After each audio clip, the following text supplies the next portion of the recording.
obviously very handsy, very aggressive. How do you feel like you guys kind of dealt with it? Is that like a good test to have in the preseason as you're trying to get ready for the season? No, great test. No, I think they're one of the teams that play extremely hard, really good on the ball defense, really good help defense. They're going to be physical. You know, they're not just going to stand there. They're going to try to put their hands in the passing lanes, their hands on their balls and stuff like that. So I think we did a good job. Obviously, in the first quarter, we turned the ball over a lot. And you're dealing with one of the, I think, in my opinion, best defensive teams in the league. But I think we reacted well. At the end of the day, I think we still scored 110 points. Didn't play our best basketball, but still we were very, very good offensively. At the half, I think we had like 60 points, 67 points, which is really, really good. But yeah, it's a good test. You know, we're not gonna face the defensive champs every single night. So just being able to face them in the preseason game and see exactly where we are and where we stand, you know, it's good for us. Maybe off that we didn't play our best basketball part. Doc said he's looking forward to a week of practice to maybe tighten things up defensively. He's like, if he thought Miami was good and maybe not so much since. I know you were only on the court for 2 games, but maybe what do you think he's seeing or what do you think you've seen defensively? You guys can tighten We just got to be better, be more physical. You know, disrupt their offense as much as we can. Sometimes we got to put our body on the line. I think communication is going to be big. Got to communicate better out there, and that comes with reps.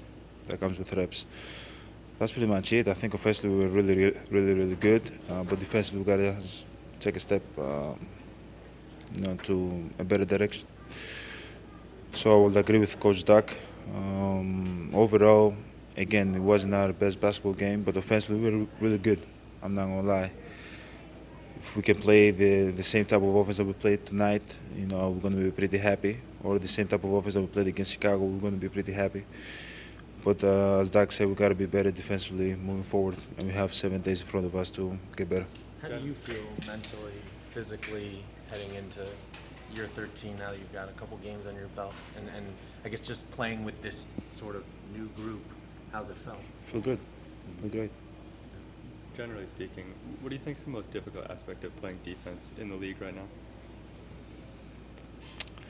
I think guys are playing fast, moving the ball.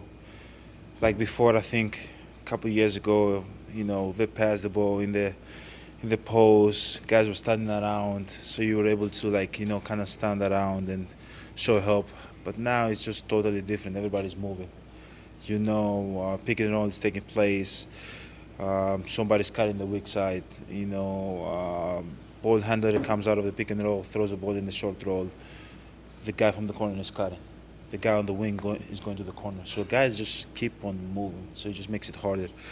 I think right now, offensively, the NBA is in all-time high level. I don't know, maybe we can check the stats. You know, through the history of the game, I think offensively, pretty much every team or the best teams are playing out of their mind. So it makes it harder for the defense. But yeah, that's not an excuse. We, as a team, we have to be better. In order for you to win games, in order for you to compete, you got to be better defensively. I know you guys have taken a lot of threes in the preseason, and obviously that's a big part of your game plan, but it also feels like Scoot is taking pretty much all of his shots at the rim. Like, obviously he's hit a couple threes, but it feels like he's doing a really good job getting downhill. What have you seen from him? Maybe getting to play with you more and kind of getting more used to what you guys are expecting of him. Yeah, you just got to be aggressive.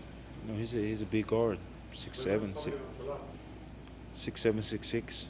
He's a big guard, you know, like, and he's shifty. Like, people forget that he has size on him, and he can get downhill. He's very, like, shifty. He has quick first step, so he can get to whatever spot he wants. You know, he's capable of shooting the 3, he's capable of shooting the 2, he's capable of going all the way, he's capable passer. Like, he pretty much have everything on the court as long as he's, you know, solid and in a good place mentally. There's nothing that he cannot do, and we want him to be aggressive. We want him to keep on reading plays, keep on making the right decisions, and just being one of the vocal points on offense. Off the defensive question there, you mentioned the offense. So then how important was it for you all to change the style of offense you're playing to maybe, I don't know if modernize is the right word, but at least keep pace to a degree, to be able to run offense like that? Yeah, we definitely have changed. Yeah. Like last game we shot 43s. 45. You know, and I don't think there's any bad shot on our team. Like when you're open in the 3-point line, shoot the ball. We have so many capable shooters. Guys are on to their spots. You know, when I get the ball or when Scoot gets the ball, our bigs, our threats, Bobby and Miles. You know, if you switch, they're gonna pop. They don't like the shot. They can go to the second side. Like they're threats. So it gives us a lot of space to operate on the offensive end. And we just basically pretty much playing like the best teams in the league. Like we 5 out. You know, you help. We're gonna kick it. If he's open, he's gonna shoot it. If he doesn't like it, he's gonna drive and kick it. So the next guy, if he likes it, he's gonna shoot it. If he doesn't, you know, he's gonna do this. He's gonna keep on doing the same thing. Like I think this is how people are playing right now. Everybody's moving. When pick and rolls are taking place, or when there's a post up taking place, or people are over helping, you see a lot of people moving. Nobody stands still. Denver are very good in moving. Indiana, they're moving. OKC, it's moving. Boston, they're moving. We want to be like that. We want to be one of those teams that no matter what's taking place, somebody's double teaming you. We got to move. The guy's got to shift all the way around. I throw the ball. He got to throw the ball. The next guy got to move. Like nobody can stand still. It's not going to be a one-man show. We're not going to be ISO heavy and an ISO-driven team. We are going to be one of those teams that we're going to keep on moving the ball until we get the good shot. And if the shot's not there, give me the ball and I'm going to operate. And that means if there's no shots, that means there's space. So give me the ball, I'm operating, I'm going to do my thing. I was gonna say just a follow up. How does that change? Like, it sounds like the end of the shot clock, you'll take on maybe a similar, like the first 15 seconds of the shot clock. How does that change your role in this Me? offense? Yeah. I'll be aggressive until I retire, from 0 to 24. If I cannot attack, that means somebody's open. But first of all, I gotta be aggressive. I don't look to pass, I look to score. Pass second, and that has helped me throughout my whole career. And I think that's the only way you can be effective in this league, because if you keep on looking to pass, people can read you now. They're going to get in the passing lanes. You know, they're not going to let I'm not going to be effective. I cannot create open threes for my teammates. So I got to look to be aggressive every single possession. They got to feel like whenever I get the ball, I'm going. And that's what I'm trying to do. Sorry. I'll be honest, when you guys played the Pacers, I kind of always thought it was, you know, Rick Carlisle's system, Halliburton, and how he moves the ball. That was what their movement was kind of based on. Does it feel, have you been surprised at all just how, I don't want to say hyperactive Miles is, but it feels like in that court, he's just finding another guy to screen. He's keeping the ball moving. He's just moving kind of all the time. I've said this comes from winning culture. I don't think he knows that he's doing that. It's just a habit that he's created because he's been playing in an incredible system for a lot of years, and you know he understands that movement is dangerous. And when you know the guards have nothing, a big gotta come and set it. We cannot stay still. We cannot look for the guard to take a rabbit out of his hat. You know, we gotta keep on making the game easier for him. If we can run up there and set the screen and create advantage for the guard, for him to go downhill and make a read or make a play, that's what we want to do.